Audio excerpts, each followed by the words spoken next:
Siamo qui in Fiera Longarone, siamo presenti con lo stand di Dolomia, continuiamo la collaborazione con la Fiera di Longarone, iniziata già da un po' di tempo, ma che portiamo avanti con grande piacere. Io rappresento la nuova proprietà di Dolomia, siamo entrati da 6 mesi, un brand che ci è piaciuto subito, un po' per la qualità dell'acqua, un po' per la bellezza dei posti e per una serie di ragioni che francamente ci ha spinto a fare questa iniziativa che francamente ci piace molto.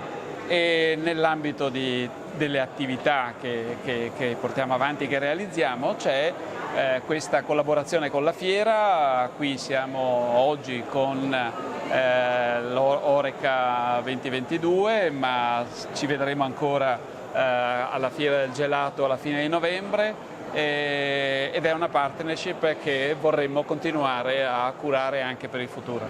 Ma noi siamo felicissimi che Dolomia abbia rafforzato la propria compagine sociale, perché è un'azienda troppo bella. Io invito tutti a fare un viaggio da quelle parti, è qui vicino a Longarone, perché è un'azienda interessante che offre anche tantissime informazioni e ci dà un'idea di che cosa vuol dire l'acqua di qualità. Quindi per noi siamo una fiera piccola, una fiera di montagna, una fiera molto specifica per il territorio. Avere appunto la collaborazione con un'azienda del territorio è qualcosa che è particolarmente interessante e positivo. E fra l'altro poi ricordiamo anche che adesso siamo ad Oreca, però la mostra internazionale del gelato è la più antica del mondo, come antica è anche l'acqua che esce dalle Dolomiti e che serve a riempire le bottiglie di Dolomia.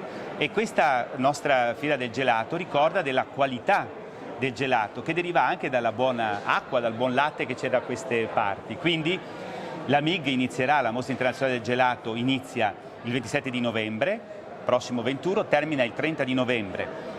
Quindi anche in quell'occasione troverete uno stand di Dolomia per chi vuole appunto conoscere questa azienda, per chi vuole comprare l'acqua minerale Dolomia. È un'occasione d'oro per poter appunto venire a conoscere questa realtà.